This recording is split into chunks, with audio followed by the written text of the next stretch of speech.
Okay. Today we will discuss the motion of a body under gravity. Okay. Motion of a body under gravity. So first of all, we should know what is the gravity. Okay. Suppose when a body is dropped from certain height, then when you leave them, that means whenever it is dropped, then because of earth attraction, the body comes down. No? Sir, Isaac Newton observed this thing first, and of course he invented the laws also, we know. So here whenever the body is dropped from certain height, as the earth attracts the body in downwards direction, then the body comes down. Okay, we observed that as long as the body comes down, the velocity of the body goes on increase. No, that means the body comes down with acceleration. The body comes down with acceleration because of gravitational force of attraction or because of simply gravity. Okay, so because of gravitational force of attraction or gravity alone, whenever the body comes down, with what acceleration the body comes down because of gravity, then such acceleration is called acceleration due to gravity. So here, acceleration due to gravity, acceleration due to gravity. It is generally represented by small g. Here, acceleration of a freely falling body under gravity. That means because of gravitational force only, the body has to come down. There should not be any air resistance, etc. acts on the body to oppose their motion or to support their motion, whatever it may be. Okay, no other forces should act on your body. Only gravitational force of attraction alone acts on the body. Then such type of body which falls under gravity is called freely falling body. So with what acceleration the freely falling body comes down, such acceleration is called the acceleration due to gravity. So the acceleration of a freely falling body under gravity, freely falling body under gravity means no other resistance forces like air resistance, etc. acts on the body. Okay, in such case, the acceleration of a freely falling body under gravity is called an acceleration due to gravity. Here, on the surface of the earth, the acceleration due to gravity is not constant throughout the surface. On the surface of the earth, the acceleration due to gravity is not constant. You know, at the equator, it is minimum. At the equator, it is minimum. Okay. At the equator, it is minimum, which is equal to approximately 9.79. At the poles, it is about 9.81. Here you see, here we know Earth almost are spherical in shape, but Earth is bulged at the equator. Here, this is the North Pole of the Earth. It is the South Pole of the Earth. The line joining the two poles of the Earth is called polar axis. No, the line joining the two poles of the Earth is called polar axis. Okay, so here this is the polar axis. Here it is polar axis. Here it is the center of the Earth. We know Earth rotates about this polar axis. Earth has spin about this polar axis. Because of that, whenever the Earth rotates like this, then the plane passing through center and perpendicular to polar axis means this one. No? The plane passing through center and perpendicular to the polar axis. You see, this is the plane of the plane inside the Earth passing through center O and perpendicular to polar axis. This is called equatorial plane. Equatorial plane. It is called equatorial plane. Okay, here. So here it is the equator. On the surface of the Earth, if the body lies here, then we can say the body lies on the surface of the Earth at the equator. At the equator. Suppose if you consider the body here, then here suppose when the body is here, then the body lies on the surface of the Earth, which makes some angle with equator. Such angle is called latitude angle. Such angle is called latitude angle. Okay. So whenever the body lies at the poles, then latitude angle is 90. In such way, we can say, of course, we will discuss in detail in next another chapter is there, gravitation. In that chapter, we will discuss everything. Okay. Here, but we have to remember only one point. On the surface of the Earth, because of, you see, on the surface of the earth at the equator, G value is approximately 9.79 meter per second square. At the poles, G value is approximately 9.81 meter per second square.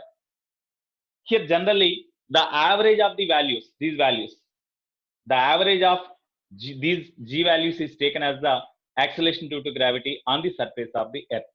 So the average value of acceleration due to gravity on the surface of the earth is equal to, so average G value, average acceleration due to gravity, acceleration due to gravity, G is equal to 9.8 meter per second square.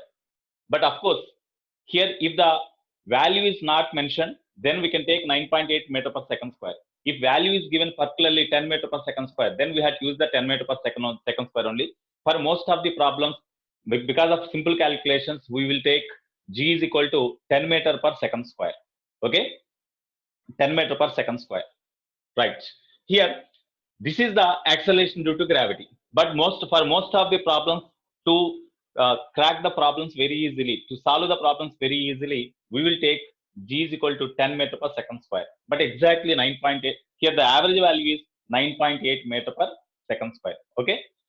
Now, so because of gravity, as the body comes down, when you drop the body here, if the body comes down because of gravity alone, then the body comes down with an acceleration equal to G. G is equal to 9.8 meter per second square.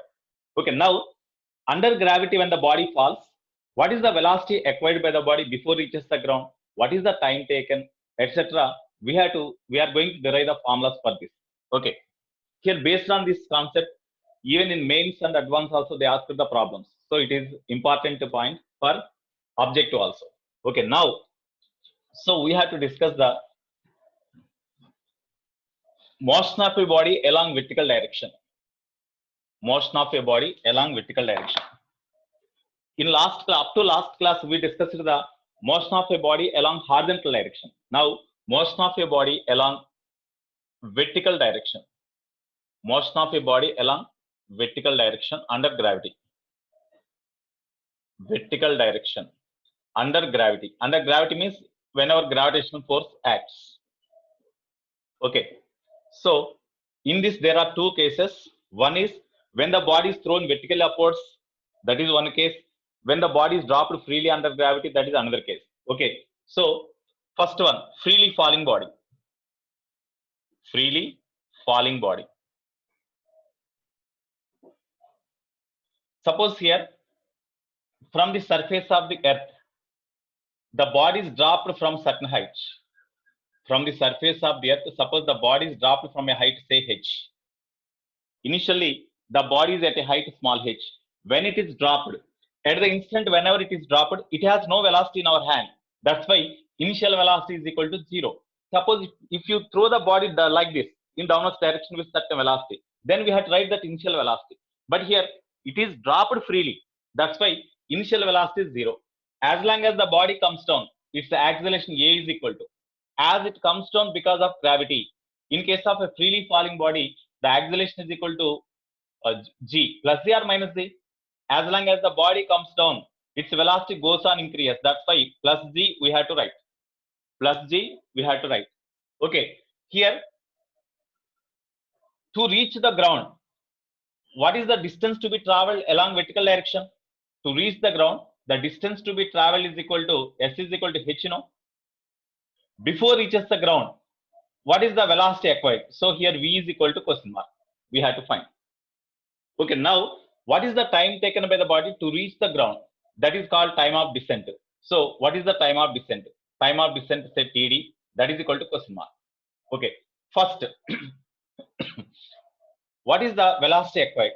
Here, when the motion of the body is considered from A to B, when motion is considered from A to B, then initial velocity is 0, acceleration plus z, okay, and distance travel is equal to, because it is given.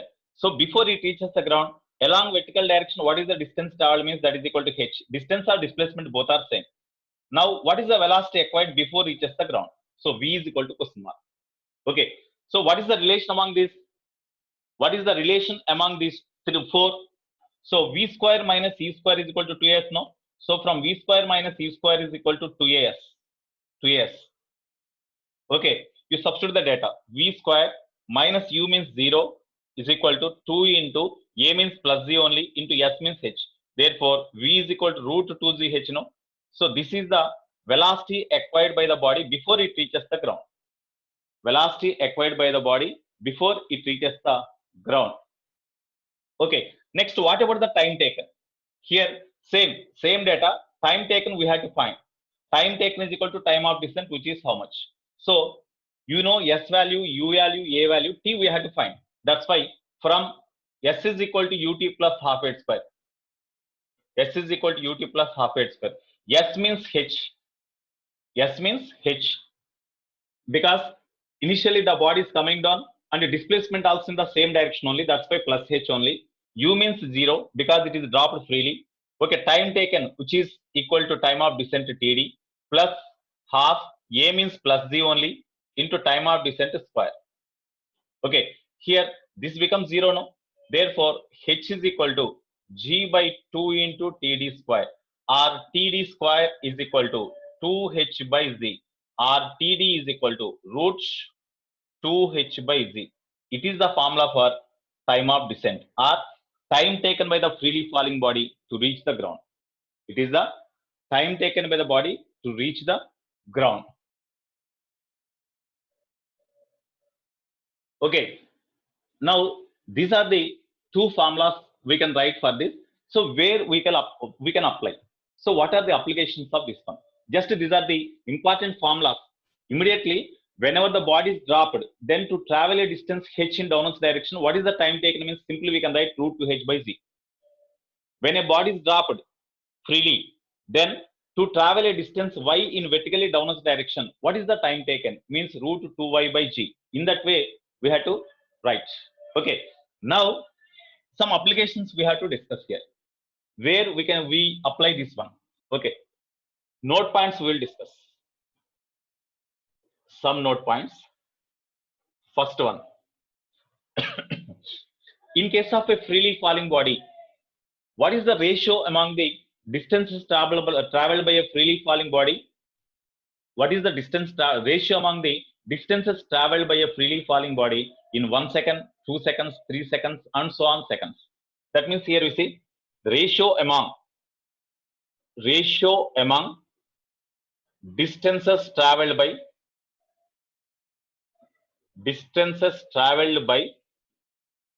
freely falling body in 1 second, 2 seconds, 3 seconds, and so on is given by. We know in case of a freely falling body, the distance traveled by the freely falling body in a time t seconds. That means from the starting point in t seconds, what is the distance traveled by the body? That means from s is equal to ut plus half at square. You see, u is equal to 0 into t 0 plus half. In case of a freely falling body, acceleration is plus z, no? So plus z into time taken. Suppose what is the distance traveled by a freely falling body in 2 seconds? Means you have to write substitute 2. In 3 seconds, what is the distance traveled by the freely falling body? Means we have to substitute 3. G is constant at that place. As g by t is constant, we can write s is proportional to t square, no? So this is the distance traveled by the freely falling body in time t seconds. From the starting time t seconds. Okay, now distance traveled by the body in 1 second, distance traveled by in 2 seconds, distance traveled by the body in 3 seconds, and so on is equal to distance traveled by the body in 1 second is directly proportional to the time square. That means 1 square is to distance traveled by the body in 2 seconds means 2 square. That means 2 square is to 3 square is to, and so on. So therefore, so in this way, you remember this is very, very important formula value. This may be asked in type in MSET like that. In such cases, they may ask the questions like this. Of course, they don't ask, I think, in mains. But in MSET, this is important. MSET next to SRM, in case of such type of for exams for those colleges. So this type of questions may be asked. Okay.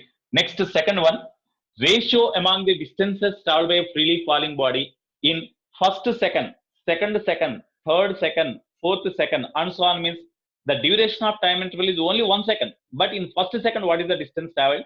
In second second, what is the distance traveled? In third second, what is the distance traveled? Like that. Here, these are the distances traveled in 1 second, in first 2 seconds, in first 3 seconds, in second next 3 4 seconds, like that. In first 4 seconds, like that. Okay. Now, ratio among distances traveled by a freely falling body in first second, second second, third second, and so on. So note 2, ratio among distances traveled by freely falling body in first second, second second, that is important, third second, and so on, is given by we know in case of a body moving with uniform acceleration. Here, in this case also, the body travel with the same acceleration, because when the body is dropped freely, so initial velocity is 0. As it is dropped freely, acceleration is equal to acceleration due to gravity. Here, the height from which the body is dropped is h now. Here, this height is very small compared with the radius of the earth. This height is very small compared with the radius of the earth.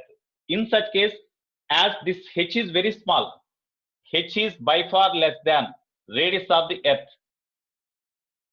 Whenever the h is by far less than radius of the earth, in such case, h can be neglected when compared with the radius of the earth. In such case only, wherever the body lies here, the acceleration acts on the body is equal to acceleration due to gravity, g only. Here at every point, acceleration due to gravity is g only. That means in case of a freely falling body, the height from which it is dropped is very small compared with the radius of the earth. Very, very small when compared with the radius of the earth. In such case, as long as the body is coming down, the acceleration acts on the body at every point in their path is equal, and which is equal to acceleration due to gravity g. In such cases only we are discussing. In every point we discuss in such cases only. Because if height is comparable with the radius of the earth, in such case, acceleration due to gravity also varies. So such concept will be discussed in gravitation chapter, another chapter. Okay, not now. So here, whenever the body is falling freely under gravity, or whenever the body is projected vertically upwards, in all cases we have to take acceleration due to gravity constant. Okay, here also constant. Now, in case of freely falling body, distance traveled by the freely falling body in first second, second, third, that means in general, in nth second, what is the formula for distance traveled by the any body, freely falling body in nth second? Sn is equal to u plus a into n minus half now. In case of freely falling body, u is equal to 0, already we know. Okay, a is equal to plus g, you substitute. Sn is equal to g of n minus half, where n is the nth second. If the distance traveled by the body in first second means you put n is equal to 1. Second second means you put n is equal to like that. Okay. Of course, this is constant. Therefore, distance traveled by the body in nth second is directly proportional to n minus half. Okay. Now, ratio you take.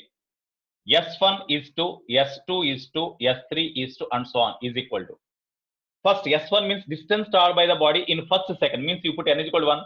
1 minus 1 by 2 is common, is to distance traveled by the body in second second means you put n is equal to 2 minus 1 by 2. In third second means n is equal to 3. 3 minus 1 by 2 is to, and so on. Therefore, if you simplify them, it is 1 by 2. When you take LCM, 3 by 2. Here it is 5 by 2, and so on. When you multiply with here, as 2 is common, in the denominator 2 is common, here we can cancel them directly while finding the ratio. That's why this is equal to 1 is to, 3 is to, 5 is to, and so on. Therefore, ratio among distances traveled by the freely falling body in first second, second second, third second, and so on is equal to, in the odd numbers ratio, 1 is to, 3 is to, 5 is to, 7 is to, and so on. Very good. Suhas, Nikhil, all, Karthi, Bharat, ready. Okay, very good. All of you, very good.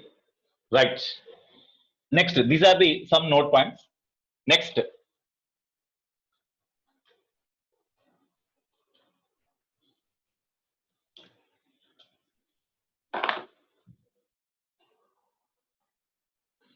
Next one, third one. Suppose there is a well. There is a well here. Suppose this is the well. The water is up to this level. Water is up to this level in the well. Okay. Generally, depth of the well means here when the water level is very far from the top of the well, then we can say, oh, the depth of the well is very much more. In such a way, we feel. Here, depth of the well means from the top of the well up to the surface, up to surface of the water. Generally, we used to consider the depth of the well. That is a small h. The depth of the well is small h. Okay. Now, suppose one body is dropped from this place. So when the body is dropped from this place, then the body comes down like this because of gravity, and just it strikes the surface of the water. Just it strikes the surface of the water. So to strike the surface of the water, what is the time taken by the body, time taken by the stone to reach the surface of the water? That is a T1. The time taken by the stone, here it is the stone. Stone is dropped. Okay, that's why initial velocity is 0. So here the stone is dropped. Then the time taken by the stone to reach the surface of the water, or the time taken by the stone to strike the surface of the water is say T1. Okay, in this time, the stone, after this time, the stone strikes the surface of the water. Whenever the stone strikes the surface of the water, immediately we can hear the sound, no? We can hear the sound, no? That is called splash of water. So immediately, whenever the stone strikes the surface of the water, then we can hear the splash of sound.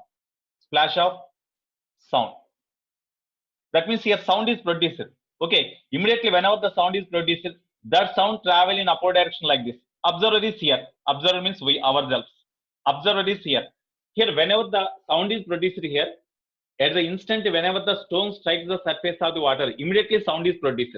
Such sound travel in upward direction, and whenever it reaches the top of the well, then that is heard by the observer. That means the splash of sound is heard by the person or observer at the top of the well.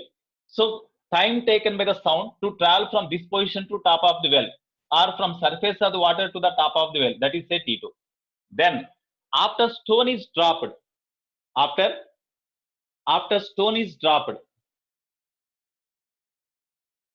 here this height is very small compared with radius of the earth. No, already I thought, no, I said just now, here G value does not change because this height is just 10 meter, 20 meter like that. Do you know what is the radius of the earth? It is 6,400 kilometer approximately. So compared with that radius of the earth, this is very small. 2 meter, 10 meter, 5 meter like that, 10 meter, 20 meter like that. Okay, that's why acceleration due to gravity is very small. Height is very small. That's why acceleration due to gravity is constant throughout the most of the body. Okay, now here whenever the stone strikes the surface of the water, the splash of sound is produced and that travel in upward direction and reaches observer. So observer heard that splash of sound. Now my question is, after what time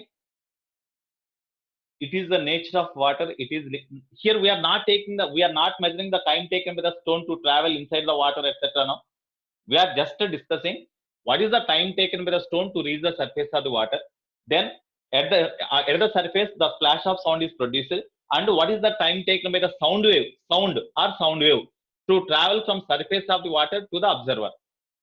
We are not discussing about up to what depth the stone submerges. What is the time taken by the stone to reach the bottom of the well? We are not discussing that one, no.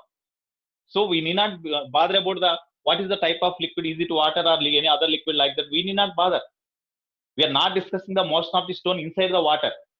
Okay, just the stone strikes the surface of the water. That's why that's all. There ends the matter of stone. Next, sound is produced. That sound waves travel in upward direction to hear the observer. Okay. Now, what is the thought? My question is, before reaches the surface of the water by the stone, we have to find the time taken. Okay. Time taken by echo to come to total. Okay. Here, what is the time taken by the total time taken by the sound? Here, total time after stone is dropped. to hear the sound by the observer. What is that value? The total time taken by the observer to hear the sound after stone is dropped. After stone is dropped. What is the time? What is the time after stone is dropped? The observer heard the splash of sound. T1 plus T2, no? After stone is dropped. This for this time, then after that T2 seconds. T1 plus T2 seconds. That means after stone is dropped, in the time T1 plus T2 seconds, as a splash of water or sound reaches the observer, then the observer heard the sound. So time taken by an observer, time taken to hear, time taken to hear splash of water, splash of sound or water, time taken to hear splash of water after stone is dropped. It was asked in mains. After stone is dropped is T is equal to, what is the value? T1 plus T2. After stone is dropped, after what time stone is dropped, the splash of water is heard. That means whenever the stone is dropped, it takes T1 seconds to reach the surface of the water, then sound is produced, and the splash of water is traveled in upward direction, and to reach the observer, time taken is T2. So total time after stone is dropped to hear the sound is equal to T1 plus T2, no? That's why T1 plus T2. Okay, so therefore this is equal to, what is T1? T1 is the time taken by the stone, that means it is a freely falling body, to reach the surface of the water. Here, this stone dropped freely to reach the surface of the water. What is the distance to be traveled? That is equal to depth of the well, no? So, that what is the time taken by the stone to travel a distance equal to h in downwards direction? Already we derived. What is the formula? Root 2h by z. That's why T1 is equal to root 2h by z. Plus, suppose the velocity of the sound, velocity of sound is say v or c. C is the velocity of sound, where c, velocity of sound in air, velocity of sound. Okay, with this velocity of sound c, what is the time taken by the sound wave to travel from this position, surface of the water, to the top of the well? What is the distance to be traveled by the splash of sound or sound wave to reach the top? That is also equal to h only, no? So to travel this much distance by the sound with a speed c, what is the time taken? Distance by speed of the sound, no? That's why h by speed of the sound c. So this is the total time taken to hear the splash of water after stone is dropped. It is the time taken to hear the splash of water after stone is dropped into the well. Okay, this was asked previously in mains. This was previously asked in mains. Okay. Next.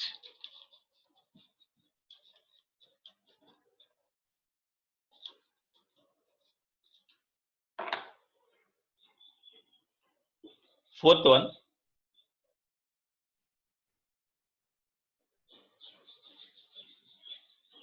Suppose one stone is dropped freely. One stone is dropped. Dropped means the initial velocity is 0. One stone is dropped freely. So, okay, because of gravity, as it comes down with acceleration g because of gravity. It is a freely falling body.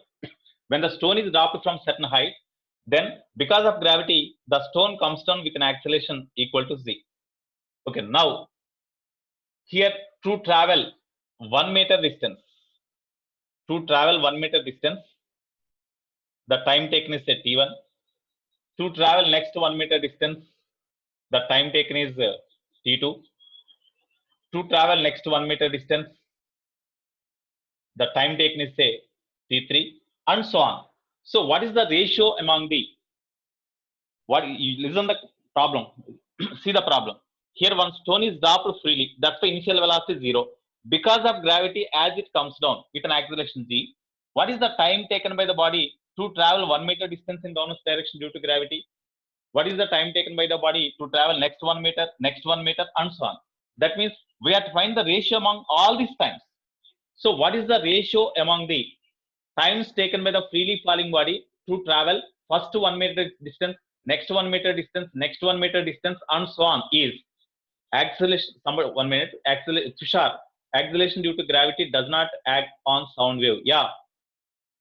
Here, while here in previous case, when the sound waves travel in upward direction, there is no effect of acceleration due to gravity on the sound wave.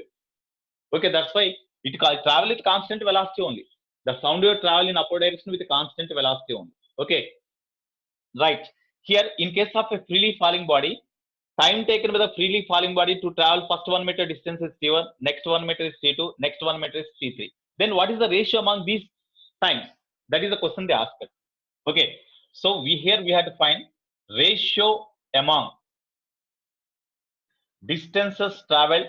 Distance or displacements both are same because the body travel along the straight line. No, that's why distance traveled and displacement both are same. Ratio among distances traveled. Sorry, ratio among times taken by a ratio among times taken by a freely falling body. Freely falling body to travel first 1 meter, next 1 meter, next 1 meter, and so on is dash. That means T1 is to T2 is to T3 is to and so on is question mark, because T1 is the time taken by the freely falling body to travel first 1 meter, T2 is the time taken by the freely falling body to travel second 1 meter, T3 is for third 1 meter, and so on. So what is the ratio among those times taken? Okay,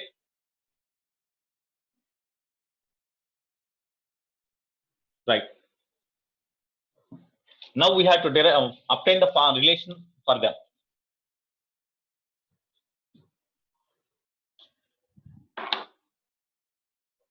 Okay, you see, first here, what is the time taken by the freely falling body to travel first 1 meter distance?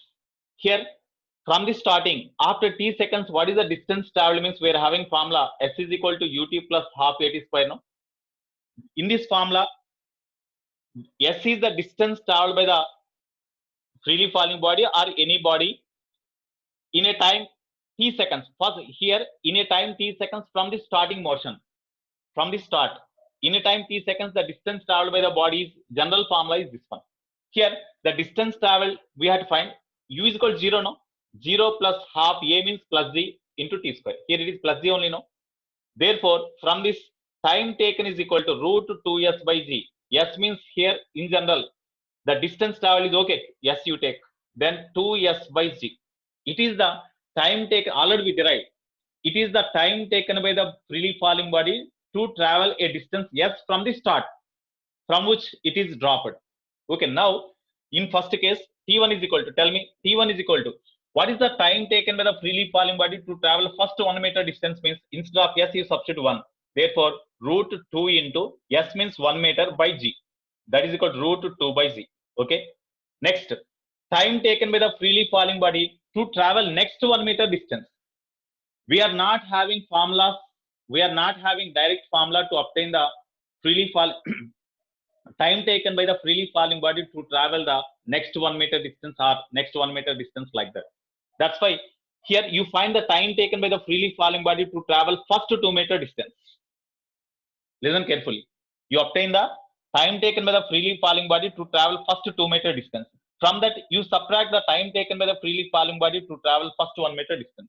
Then that gives the freely falling body to travel next 1 meter distance. No. Here you find the time taken by the freely falling body to travel first 2 meter distance. From that, you subtract the time taken by the freely falling body to travel first 1 meter distance. Then that gives time taken by the freely falling body to travel the second 1 meter distance. Okay. Now you see, first time taken by the freely falling body to travel first 2 meter distance means root formula is same. Time taken by the freely falling body to travel first s meter distance.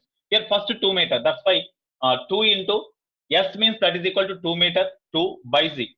Okay, minus from this Time taken by the freely falling body to travel first 1 meter distance means this only, no? So we can write directly, or root 2 into time taken by the freely falling body to travel first 1 meter distance. That's why you write 1 by z.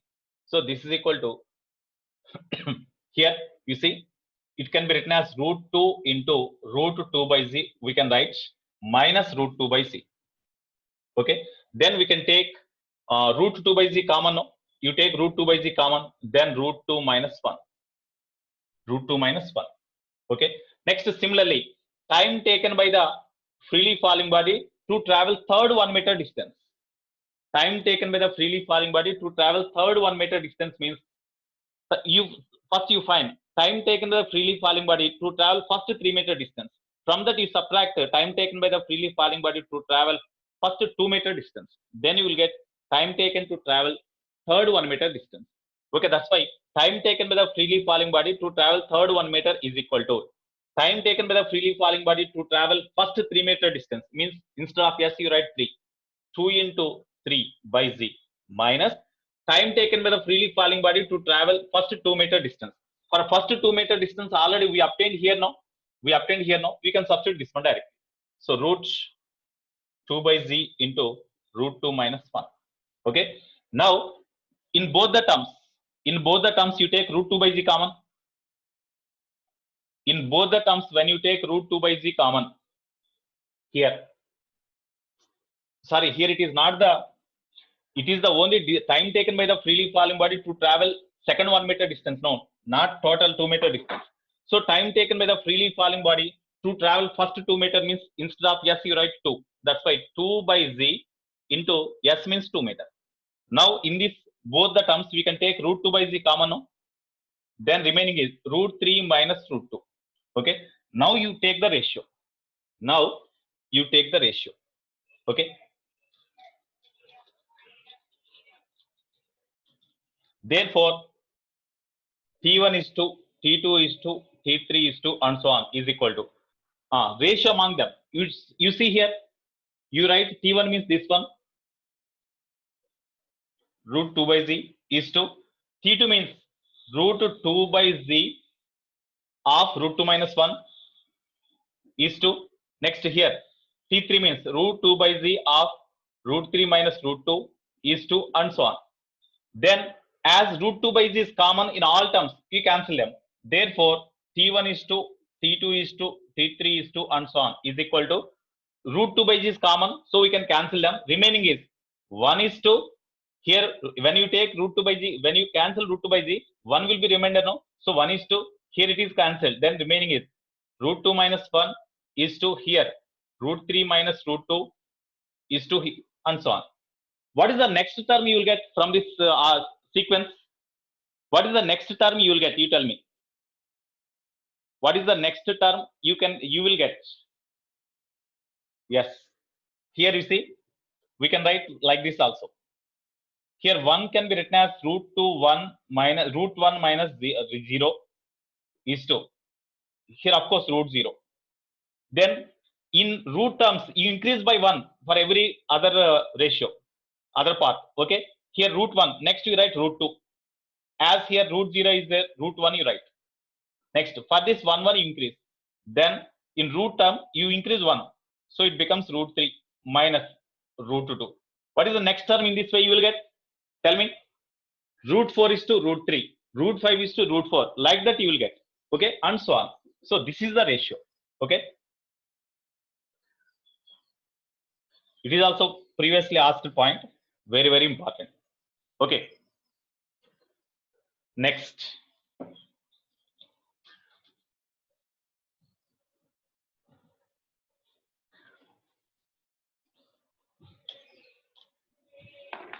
Are these are covered in our 10th standard or 9th standard?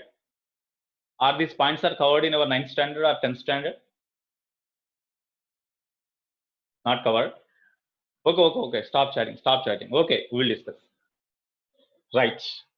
Next. Raindrop concept. Raindrops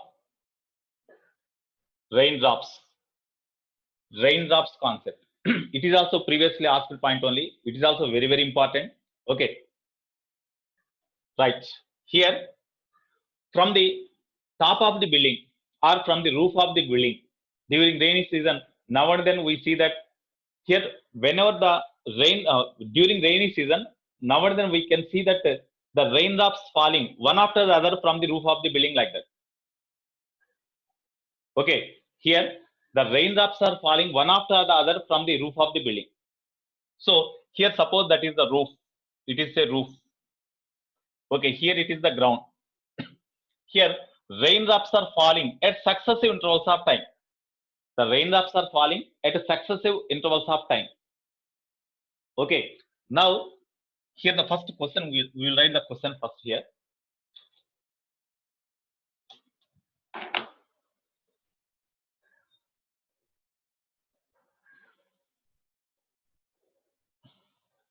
Raindrops are falling at successive intervals of time from the roof of the building.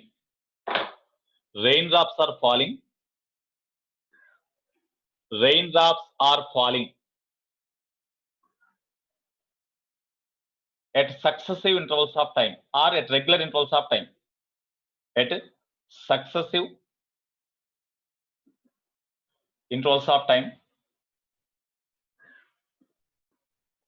from roof of the building or from the top of the building, from the roof of building.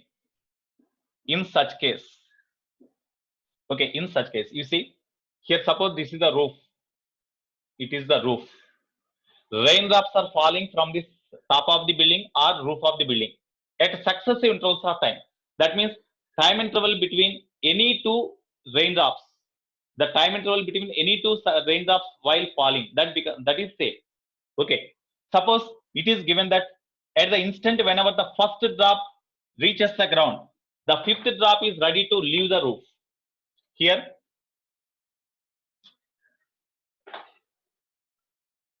suppose when first drop reaches the ground, then fifth raindrop ready to leave the roof. In such case, we are discussing, need not be fifth drop, that may be sixth drop, seventh drop, fourth drop, whatever it may be.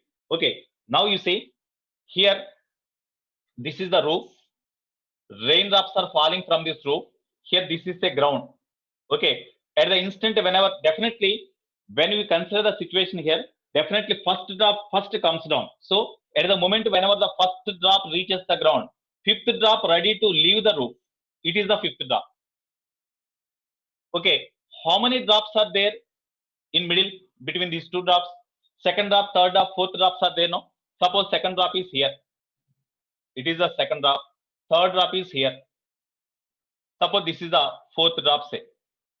In this way, here when first drop reaches the ground and fifth drop ready to leave the roof or sixth drop ready to leave the roof, in such a way, if it is sixth drop and it is the first drop, four more drops are there between them. But as in the problem, fifth drop ready to leave, that is given. That's why in between first drop and fifth drop, three more drops are there. You draw like this. It was previously asked the concept. So very, very important. Okay. Now here the question is, suppose the height of the building is h. That means the raindrops are falling from a height h. The raindrops are falling from a height h. Okay, now the question is, at the instant whenever first drop reaches the ground and fifth drop ready to leave, at that instant, what is the separation between fourth drop and sixth drop? That means the distance between these two they asked. The distance between these two. The distance between second drop and fourth drop, yes, 2, 4. Say, that is equal to question mark. At the instant whenever first drop reaches the ground and fifth drop ready to leave, here all drops are continuously falling like this. But at that moment, whenever we see this situation, at that instant, just the first raindrop reaches the ground and fifth ready to leave. Okay, middle of these two, different raindrops are falling like this. At that instant, what is the separation between second and fourth or third and fourth? That in this way they may ask. Okay, now to find the distance traveled by the separation between the second and fourth drop, first we have to calculate from the roof. What is the distance traveled by second drop? That is say S2. What is the distance traveled by fourth drop? That is say S4. Then what is the separation between the two drops, second and fourth drop? What is the separation between second drop and fourth drop? Come on, tell me.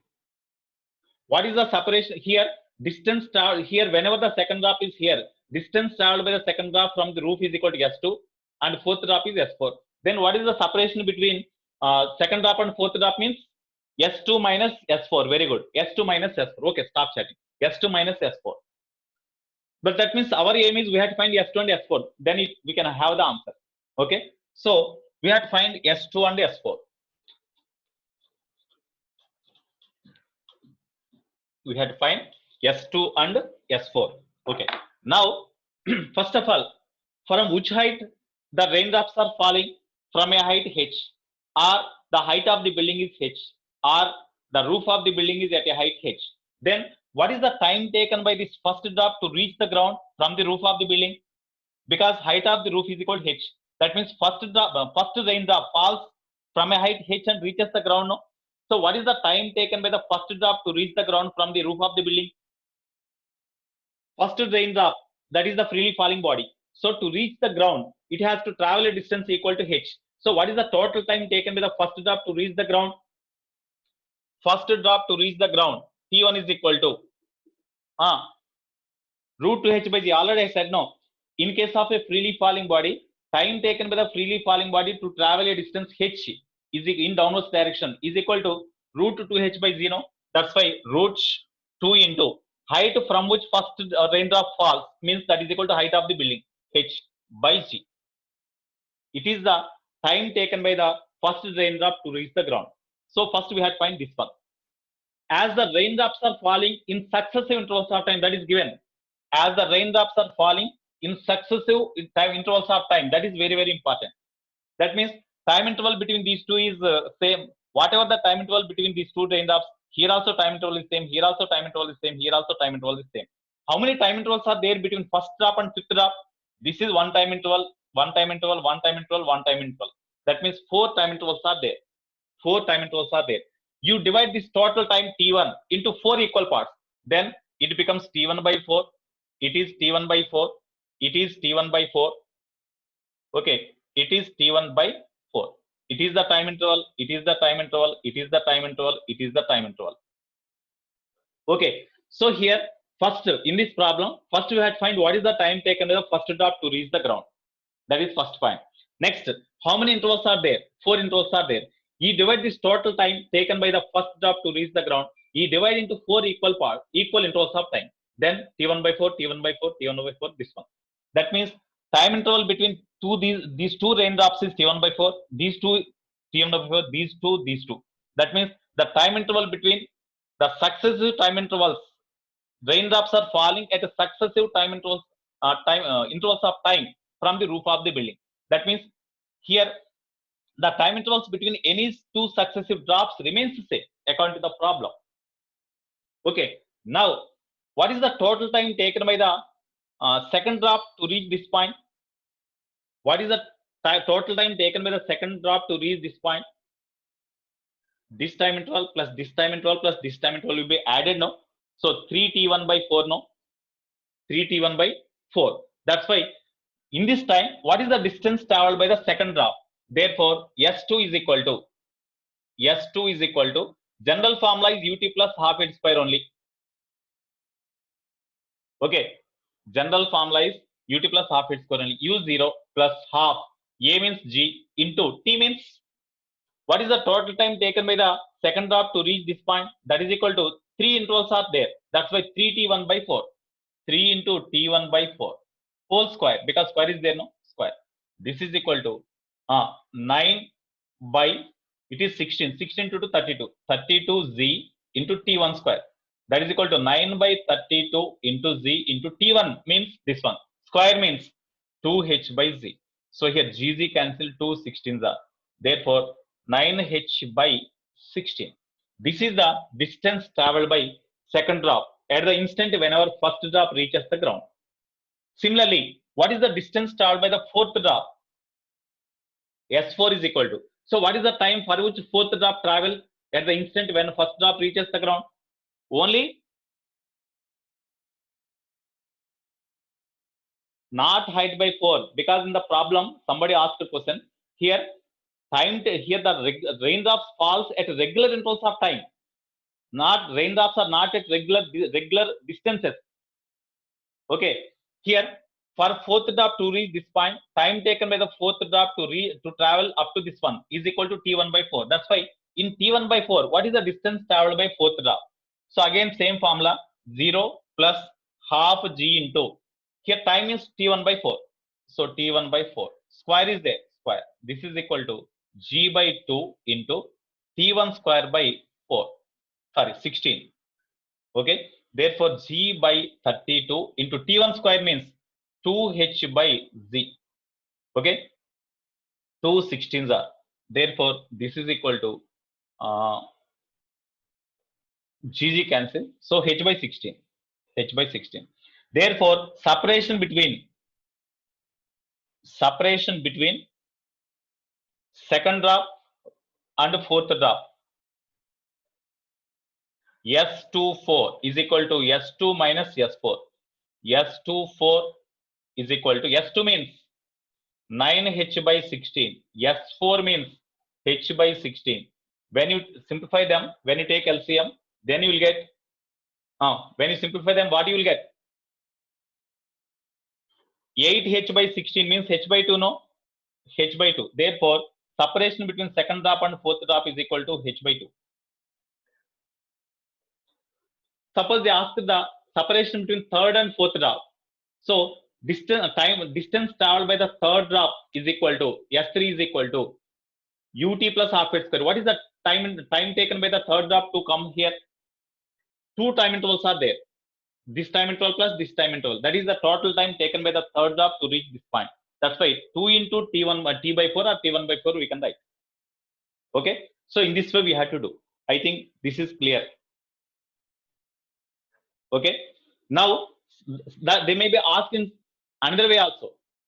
At the instant whenever first drop is here, what is the height of the second drop? They may ask like that also. At the instant whenever first drop reaches the ground and fifth drop ready to leave, at that instant, what is the height of the second drop? Height of the second drop means this one. This one is the height of the second drop, H2. Okay, then what about the height of the second drop? H2 is equal to, this total distance is equal to H. Already we got S2. Okay, then from H you subtract S2. That gives height only, no? So H minus S2.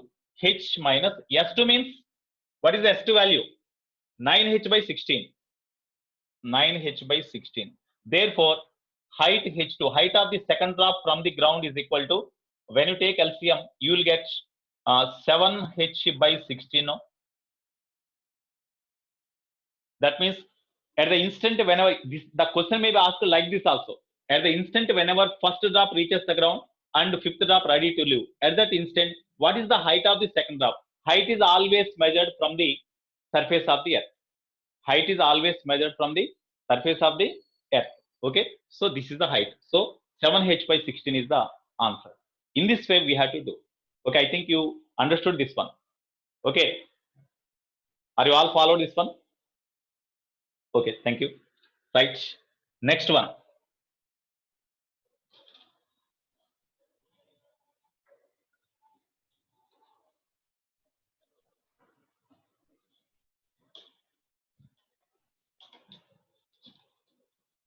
I will here definitely I will upload in the YouTube. So if you want to revise, then you can see in the YouTube. Okay. I think yesterday I sent the link to everybody, because new students are also there here from other section. Yesterday, have you received the link of my classes? YouTube link of my classes? Yesterday, newcomers respond. Yesterday, have you received any link of my classes YouTube link?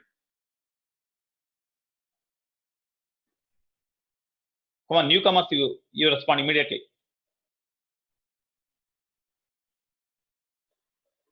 A YouTube channel Narayana Sharma. Narayana Sharma. Narayana. Narayana space Sarma. Okay. Okay, I will send the link to you. Right. Today I will send. Next one. In case of what is the node point completed? How many node points are completed? Yeah, already somebody else written in the chat box. You see, that is the YouTube name. Okay, right. 5 points are completed. Okay, next sixth point. Next sixth point.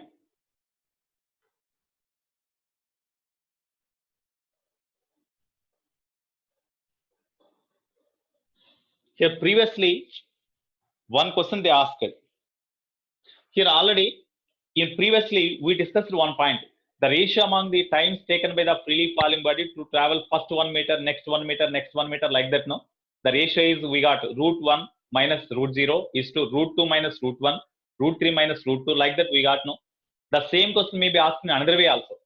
The ratio among the distances traveled by the freely falling body in first 2 meter, next 2 meter, next 2 meter, and so on, or first 3 meter, next 3 meter, next 3 meter, and so on.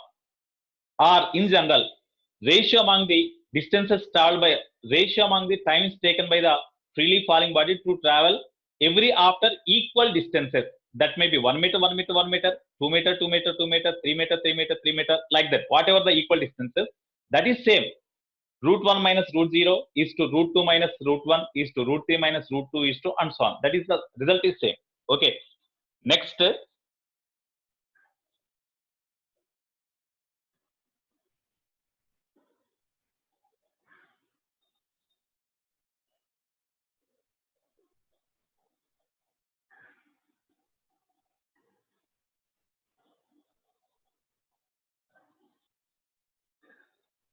Okay. Here one point. Here one more point. Suppose one stone is dropped from a height h. Once it was asked previously. Here a stone is dropped from certain height so that it takes time to reach the ground is capital T. It takes time to reach the ground is capital T. That means time of descent is given directly. So time of descent TD is equal to capital T is given. Okay. Then at what height? Then what? It takes t seconds to reach the ground. What is the position of the ball at t by 3 seconds?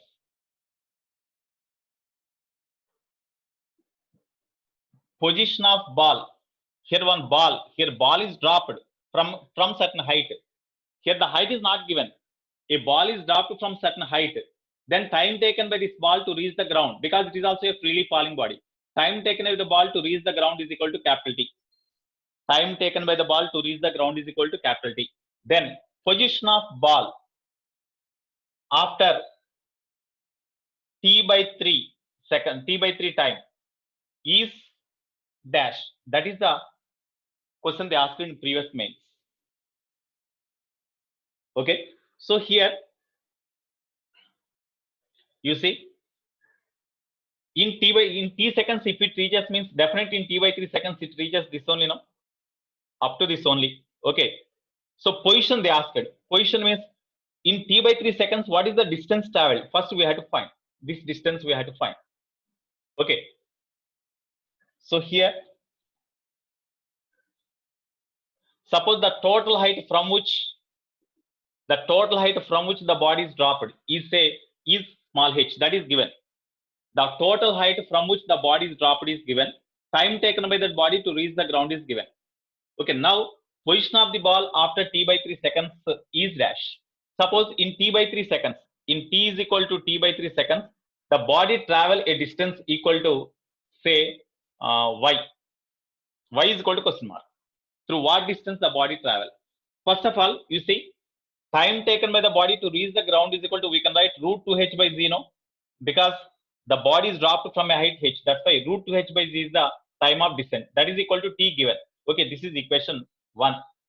Next, after t by 3 seconds, what is the distance traveled by the ball? From s is equal to ut plus half h square. S means we had to find y, that is equal to y is equal to freely falling body. That's why u is equal to 0 plus half a means g into t square means t by 3 whole square. Therefore, y is equal to g by 2 into t square by 9. T square by 9. So this is equal to gt square by 18. This is the distance of the, it is the distance of the ball after t by 3 seconds from the point from which it is dropped. From the high, from the position, from the point from which it is dropped, the distance of the ball after t by 3 seconds is equal to gt square by 18, because it travel a distance equal to gt square by 18. Okay, suppose if answer is given, the answer is given in terms of h, how we can write in terms of h? We can write like this. In terms of this one we can write, okay, r, in other words, that is also equal to, in terms of h, answer is given in terms of h.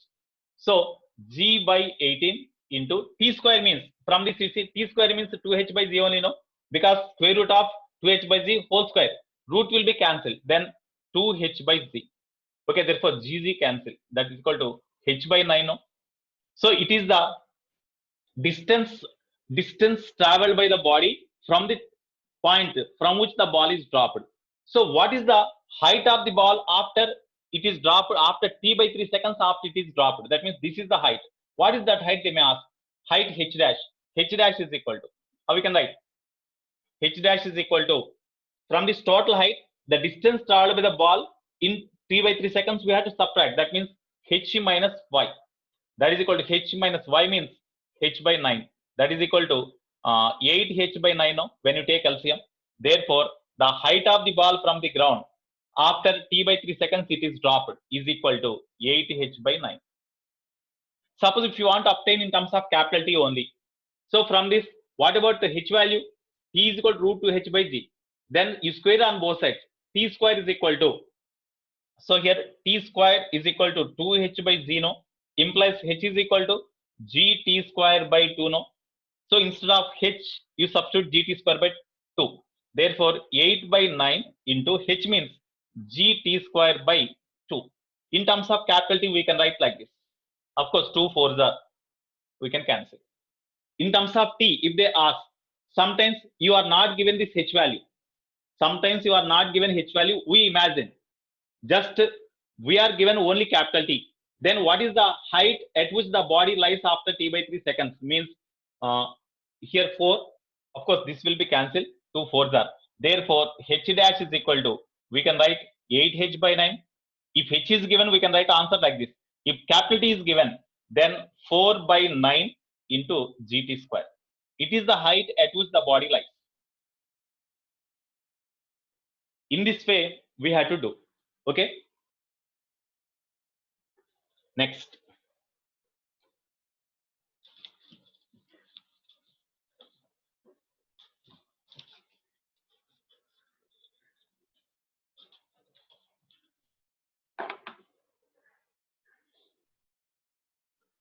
Seventh one.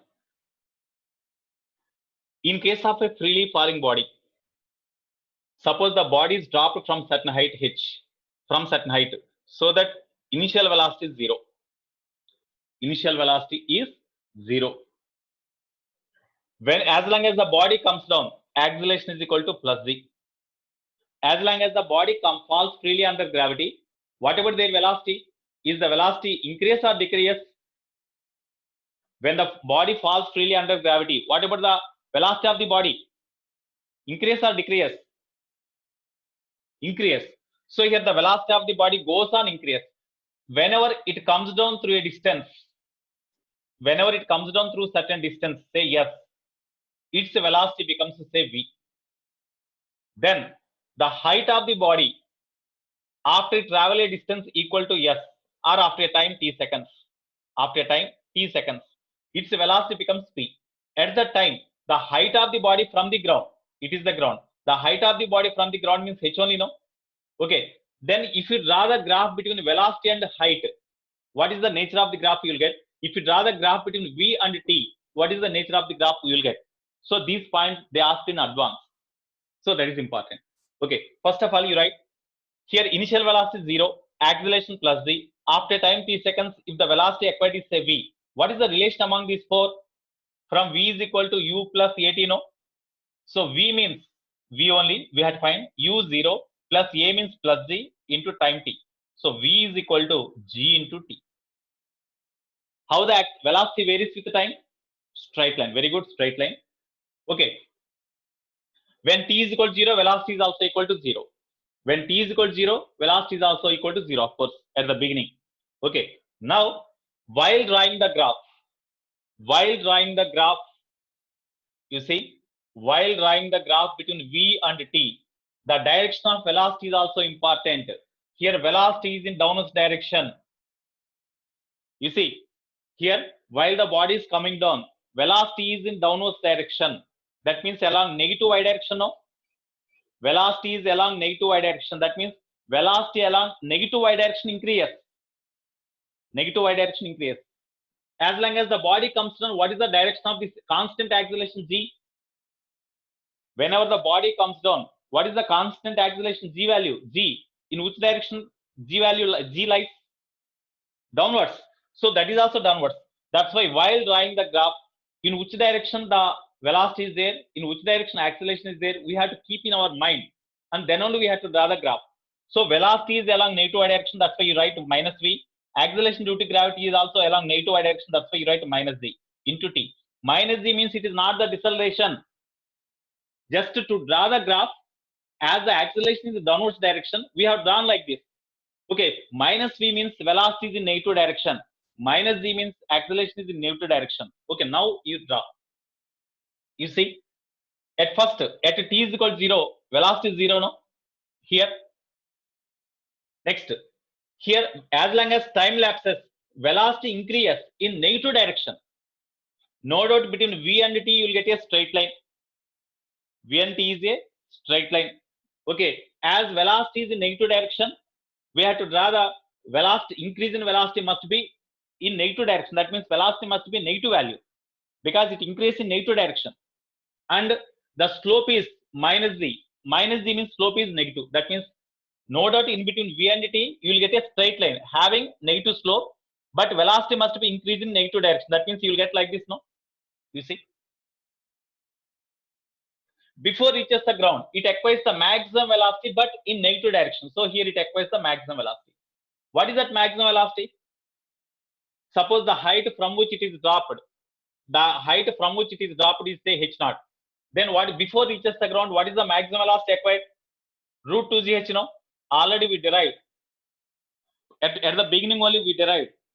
So whenever the body is dropped from the certain height h, before reaches the ground, what is the velocity acquired means root 2gh. Already we derived, no? Okay, that's why that is the maximum velocity in downwards direction. That's why here the maximum velocity v is equal to root 2gh. And time taken to reach the ground is equal to time of descent, root 2h by z. Root 2h by z. Okay, it is the velocity time graph. In this way, we have to draw. Slope. Okay, slope is negative. Here minus z is there, no? For minus v, we have taken v value negative. Minus z is there, no? To obtain the minus z value, we have to draw the graph with negative slope, no? Here minus z means here it is the slope. Slope must be negative, no? Slope must be negative. From this equation, slope must be negative. Slope negative means it is not the deceleration here. We have taken velocity negative, slope is also negative. Velocity negative means velocity is in downwards direction along negative y direction. Acceleration negative means acceleration is also in negative direction. That's why acceleration is negative. To have the negative acceleration means it is not the deceleration. While drawing the graph here, as minus z is there, that's why we have drawn the graph with a negative slope. Negative slope means this is not the deceleration here. We are drawing the graph. It is not. We are not substituting in equations. Okay. No, when you substitute, of course, we can take like this also, but time is not negative, no? Suppose if you take this graph in third quadrant, we'll have time negative. Is time negative exist?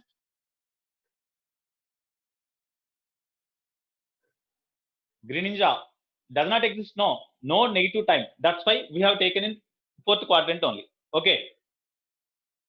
So this is the case. Next, what is the height of the body?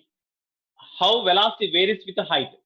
How velocity varies with the height? We have to find. Okay. Suppose whenever the body dropped from this position reaches this point after a time t seconds, it acquires the velocity v. Then what is the distance traveled by the body? Total height is h naught minus height of the body from the ground h, you subtract. Then it is a distance traveled before it acquires the velocity v now. So initial velocity is 0, acceleration is this one, distance traveled s is equal to h naught minus h. What is the velocity? From v square minus u square is equal to 2as. V square means we have to find minus u square is 0, 2, a means g, into s means h naught minus h. Okay, therefore v square is equal to 2z h naught minus 2z into h. Okay, therefore here 2z h naught is the constant value, because z is constant, h naught is constant, so it is constant. V square is equal to minus 2z, that is constant, into h plus 2z h naught. Okay, what is the graph between v and h?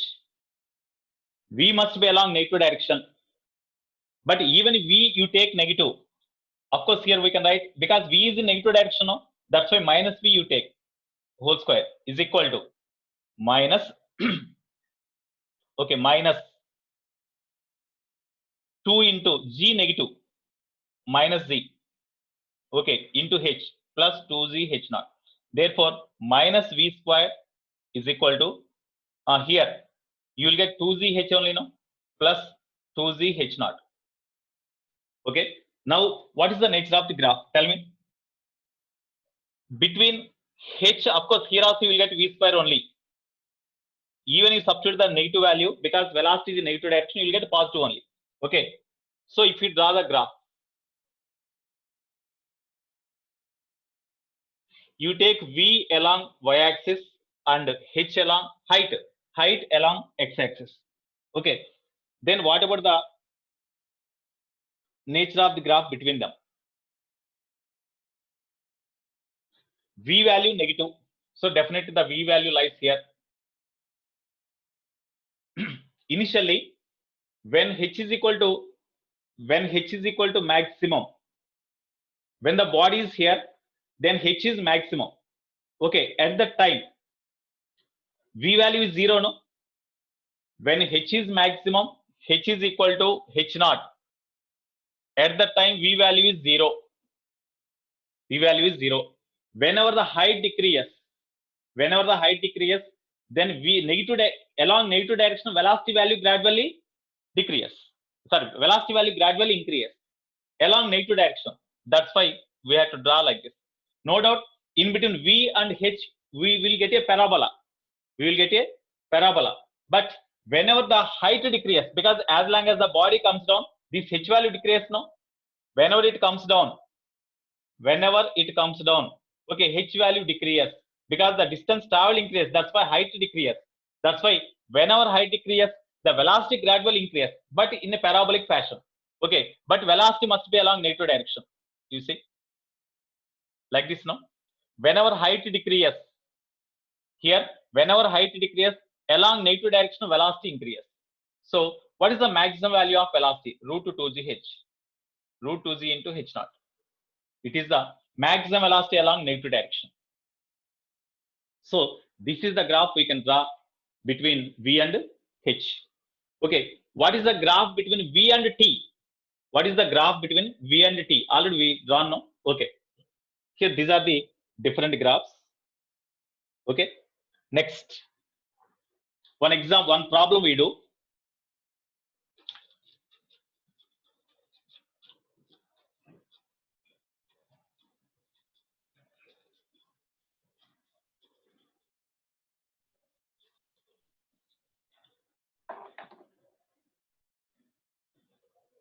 For example, we have to do A parachutist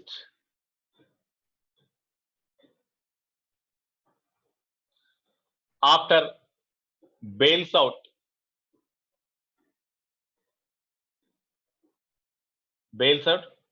travel freely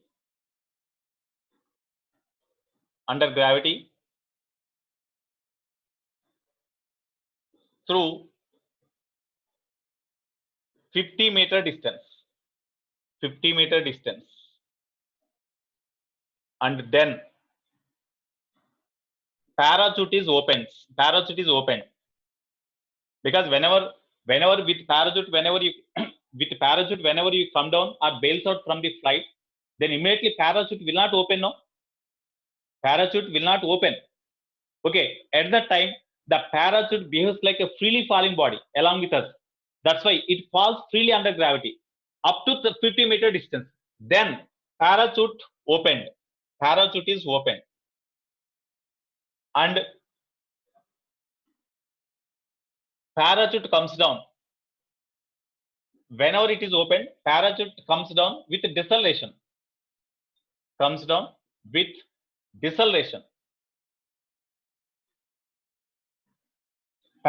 comes down with a deceleration of some value is given, that is equal to 2 meter per second square. Deceleration of 2 meter per second square. Okay. Then he reaches the ground. That parachutist, he reaches the ground with velocity 3 meter per second. Then from what height? From what height did he bails out?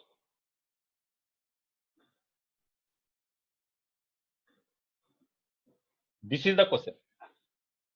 From what height did he bails out? That means from the flight, at what height the parachute bails out from the flight. Suppose here you see the diagram. Parachute, before opening, parachute bails out from the flight from this point, from a height capital H. But whenever he bails out from the flight, parachute is not open. That's why he falls freely under gravity up to certain distance. So he falls freely through a distance equal to, say, S1. Okay. Then parachute is now open. When parachute is open, then it comes down with a deceleration.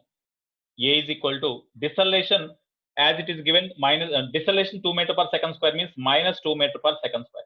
But up to that, it comes down due to gravity only, no? That's why acceleration A here is equal to, from A to B, it comes down freely under gravity. From B to C, as the parachute is open, when it is open, the air resistance acts on the parachute in upward direction. That's why it comes down with a deceleration. Before it reaches the ground, the man or parachutist acquires the velocity 3 meter per second. It is given. Okay, 3 meter per second.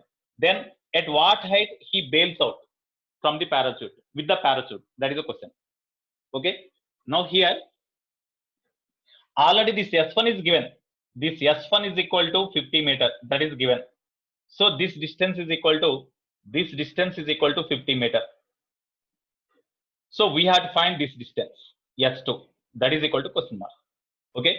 To find S2, what is the velocity acquired by the parachutist when he reaches this point? We have to find, that is say V1. V1 is equal to question mark. So when you consider the motion from A to B, you see initial velocity is 0 as it falls freely. Initial velocity is 0. So initial velocity is 0. Acceleration, as parachute is not open, it behaves like a freely falling body. Okay, that's why A is equal to plus Z only. Plus Z means you take 10. Okay, if you need 9.8, we can take. If you take 10, if calculation is simple, you take like this: 10 meter per second square. You take. Next, here it travel a distance equal to S is equal to S1, that is equal to 50 meter. Then velocity acquired is how much? V is equal to V1, that is equal to question mark. Okay, what is the relation among them? V square minus U square is equal to 2AS. I think G is given. Okay, G is not given, right? So V square means V1 square minus U square means 0, 2, A means 10, S means 50. So this is equal to 1000, no? V1 square is equal to 1000. Okay, this is one value. Now, when you consider the motion from B to C, at B velocity is that one. That becomes initial velocity when motion is considered from B to C. That's why initial velocity U1 is equal to V1. Okay, that is equal to root 1000. No, V1 is equal to root 1000 from this. Okay, next here, as it comes down with deceleration A is equal to minus 2 meter per second square. Before it reaches the ground, velocity acquired is equal to 3 meter per second. What is the distance traveled? That is say S2. S2 is equal to question mark. Before it reaches the ground, what is the distance traveled? That is S2. S2 is equal to question mark. So what is the relation among them? V square minus U square is equal to, again same formula now, 2S implies V square means 3 square means 9 minus U square means this only 1000 is equal to 2 into A means minus 2 into S means S2. We have to find. Therefore, S2 is equal to here minus 991 no, by 4. Of course, minus 4. Minus cancel. So 991 by 4. So divide them. 4 2s are 8, 19. 4 4s are 16, 31. 4 7s are 28. 3 remainder, 0.37s are. So approximately S2 is nearly equal to 248 meter we can write. 248 meter we can write.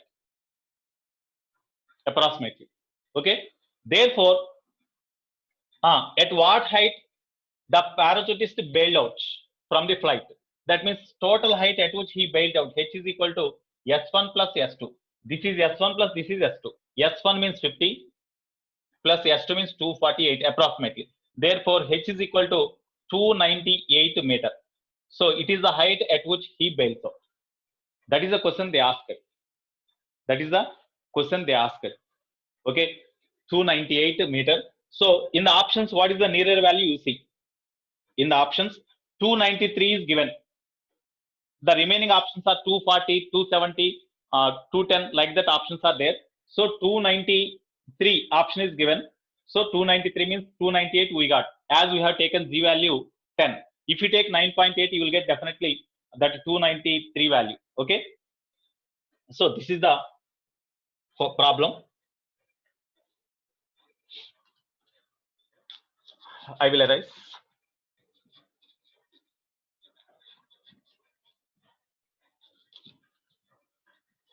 So these are about different cases of freely falling body. Okay. Next, vertically projected body. Next, vertically projected body.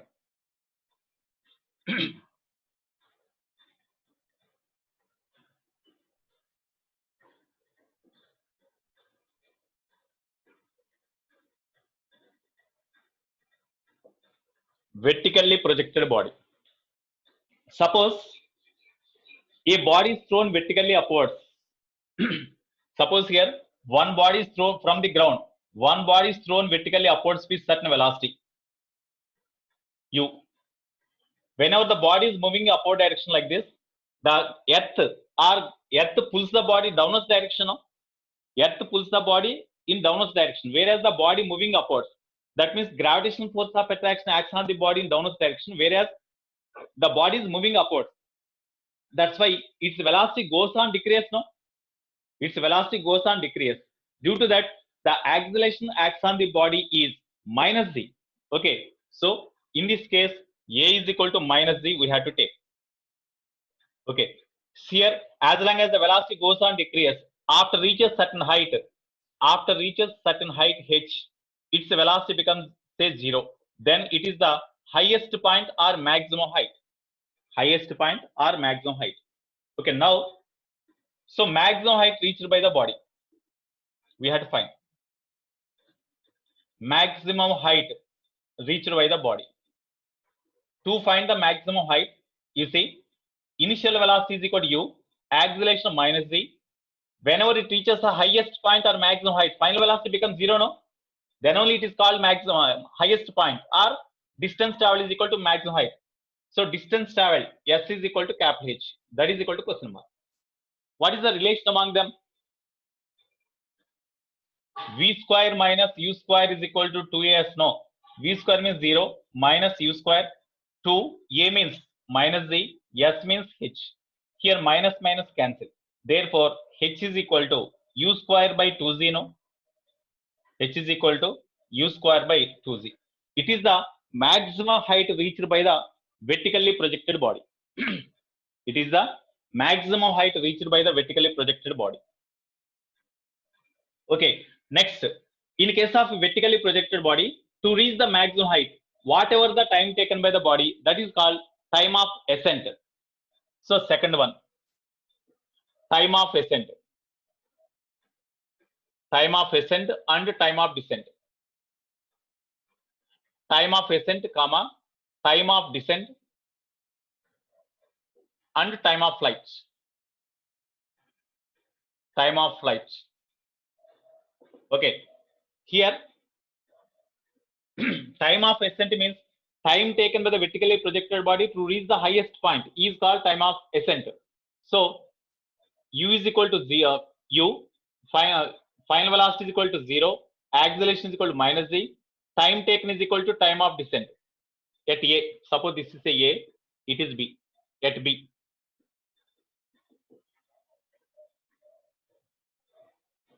So here we had to find the time of this. First of all, time of descent we had to find. First you write clearly. So first, time of ascent, TD. So to find the time of ascent, from the point of projection to reach the highest point, whatever the time taken, that is called time of ascent. That's why initial velocity u, acceleration minus z. When it reaches the highest point, final velocity 0. Time taken is equal to time taken by the vertically projected body to reach the highest point from the point of projection, because it is called point of projection. As the body is projected from this point, it is called point of projection. Okay, therefore that time of descent TD is equal to question mark. From relation, from V is equal to U plus AT, V means 0, U means U only, A means minus Z, TD. Okay, therefore U is equal to G into TD, or time of descent is equal to U by Z. That means when no air resistance is there, when no air resistance is there, then whenever the body is moving upwards, only gravity acts on them. In such case, time of descent is equal to U by Z. Next, time of descent. Next, it is time of ascent. Time of ascent is equal to time of ascent. Time of ascent is equal to this one. Okay. Now, time of descent. Time of descent TD. Time taken by, listen carefully, time taken by the vertically projected body to reach the point of projection from the highest point. From the highest point to reach the point of projection, whatever the time taken by the vertically projected body, that is called time of descent. So, for time of descent, the body has to come from highest point to ground. At highest point, U is equal to 0. As it is falling freely, acceleration is equal to plus Z. Distance to be traveled is equal to, up to what height it reaches. To reach the ground, it has to travel the same distance equal to maximum height reached. No, that's why equal to maximum height reached. Okay, time taken is equal to time of descent. That is equal to question mark. So, time of descent means, what is the relation among them? S is equal to ut plus half at square. S means h, u 0 plus half a means z, t means td square. Okay, therefore td square is equal to 2h by z. Therefore td is equal to root 2h by z. 2 by z into h means maximum height reached. Maximum height reached is equal to u square by 2z. No, here 2 cancel. U square by z square under root means u by z. Therefore, where u in this formula, u means velocity of projection. Velocity of projection in this formula. Okay, therefore time of descent is equal to u by z. So whenever air resistance is not there, in case of vertically projected body, time of ascent and time of descent both are equal.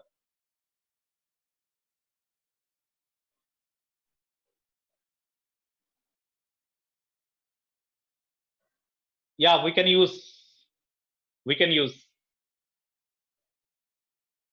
Okay, time of descent is equal to this one. Next, time of flight. Time of flight.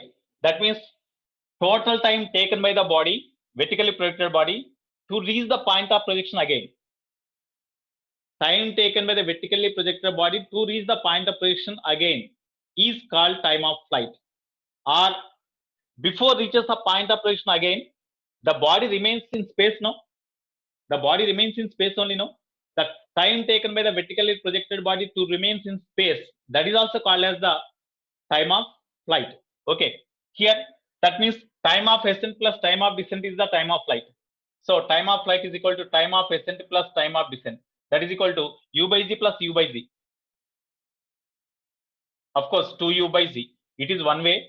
Or in other words, you see, as the body is projected vertically upwards, or in another case, as the body is projected vertically upwards, initial velocity is u, acceleration minus z. Whenever it reaches the point of projection again, when the body is thrown vertically upward, whenever the body is thrown vertically upwards with a velocity u, acceleration is minus z. Whenever it come back to the point of projection only, what is the displacement of the body? Initially we projected from this point. After again it come back to the point of projection only. So at that time, what is the displacement of the body? Initially the body starts motion from this point. Finally it reaches during time after time of flight. That's why displacement is equal to 0. To become the displacement 0, whatever the time taken, that is called time of flight. That is called question mark. What is the relation among them? From s is equal to ut plus half at square. S means 0, u means u only, time of t means time of flight, plus half a means minus z into t square. Okay, therefore half g capital T square is equal to u into t. Here t square cancel. Therefore time of flight is equal to 2u by z. No? In this way also we can find time of flight is equal to 2u by g. In this way we can do. Okay, last point.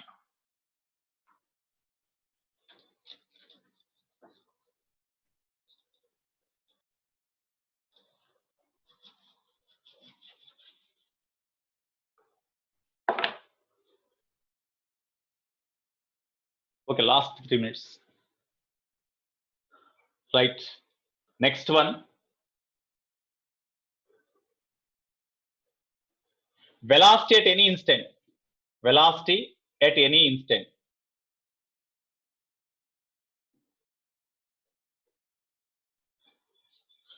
Initial velocity u.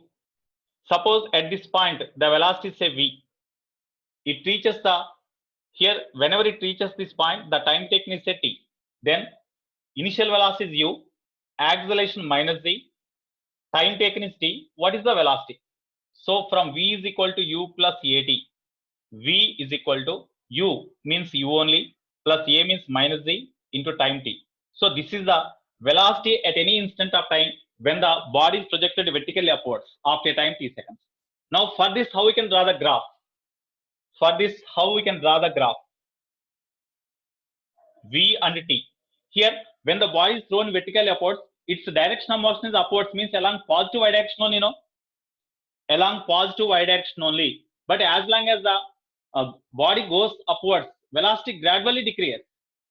No doubt in between V and G is always along negative direction.